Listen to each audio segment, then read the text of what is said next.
کل جماعتی حریت کانفرنس نے کہا ہے کہ کشمیری 5 جنوری کو یوم حق خود ارادیت کے طور پر بنائیں گے تاکہ عالمی برادری بالخصوص اقوام متحدہ کو اس بات کی یاد دہانی کرائی جا سکے کہ مسئلہ کشمیر کو کشمیریوں کی امنگوں کے مطابق حل کرنا ان کی ذمہ داری ہے۔ کل جماعتی حریت کانفرنس کے سینئر رہنما غلام احمد گلزار نے سری نگر سے جاری ایک بیان میں کہا ہے کہ 5 جنوری کو کنٹرول لائن کے دونوں اطراف اور دنیا بھر میں کشمیری احتجاجی مظاہروں، ریلیوں اور سیمینارز کا انعقاد کریں گے۔ انہوں نے کہا ہے کہ تصفیہ طلب مسئلہ کشمیر اقوام متحدہ کی ساکھ پر ایک بڑا سوالیہ نشان ہے، اور اگر عالمی ادارہ اپنی ساکھ بحال کرنا چاہتا ہے تو اس سے چاہیے کہ وہ جموں کشمیر کے بارے میں اپنی قراردادوں پر مزید تاخیر کے عمل درآمد کرائے۔ یہ 5 جنوری 1949 کا دن تھا جب اقوام متحدہ کی سلامتی کونسل نے ایک تاریخی قرارداد منظور کی جس میں کہا گیا تھا کہ ریاست جموں کشمیر کے بھارت یا پاکستان کے ساتھ الحاق کے سوال کا فیصلہ آزادانہ اور غیر جانبدارانہ استصواب رائے کے جمہوری طریقے سے کیا جائے گا۔ کل جماعتی حریت کانفرنس کے ایک اور سینئر رہنما میر واعظ عمر فاروق جو بدستور نظر بند ہیں نے سری نگر میں اپنے بیان میں کہا ہے کہ مودی حکومت مقبوضہ علاقے میں مسلم شناخت کی ہر علامت کو ختم کرنے پر تلی ہوئی ہے۔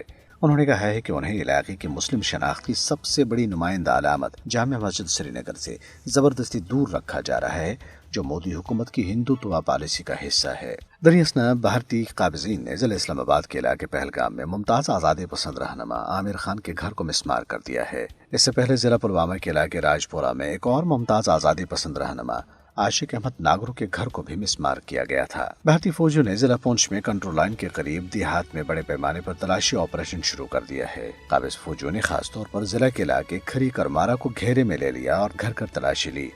لیگل فورم فار کشمیر نے مقبوضہ جموں کشمیر میں انسانی حقوق کی بگڑتی ہوئی صورتحال پر ایک رپورٹ جاری کی ہے۔ سالانہ رپورٹ میں نشاندہی کی گئی ہے کہ گزشتہ برسوں کی طرح سال 2022 میں بھی انسانی حقوق کے محافظوں، سول سوسائٹی کے ارکان اور صحافیوں کو گرفتاریوں اور دھمکیوں کے ذریعے خاموش کرانے کی کوشش کی گئی۔ بی جے پی کی زیر قیادت اتراکھنڈ ریاست کی ہائی کورٹ نے انسانی حقوق کی دھجیاں اڑانے والے ایک حکم نامے میں مسلم اکثریتی علاقے میں 4365 عمارتوں کو مسمار کرنے کی ہدایت جاری کر دی ہے۔ انسدادی تجاوزات کے نام پر کی جانے والی اس وحشانہ مسلم دشمن کارروائی کے نتیجے میں 4500 خاندان اپنے گھروں سے بے دخل ہو جائیں گے جن میں وہ تقریباً 8 دہائیوں سے رہ رہے ہیں۔ ممتاز بھارتی صحافی رانا ایوب نے نریندر مودی کو G20 کی سربراہی سونپنا حیران کن قرار دیا ہے۔ امریکہ میں اپنے اعزاز میں منعقدہ ایک تقریب سے خطاب کرتے ہوئے انہوں نے گجرات کے کسائی کے بارے میں امریکی حکومت کے نرم رویے پر بھی تنقید کی۔ انہوں نے کہا ہے کہ انہوں نے کبھی خواب میں بھی نہیں سوچا تھا کہ مودی ایک دن بھارت کے وزیر اعظم بن جائیں گے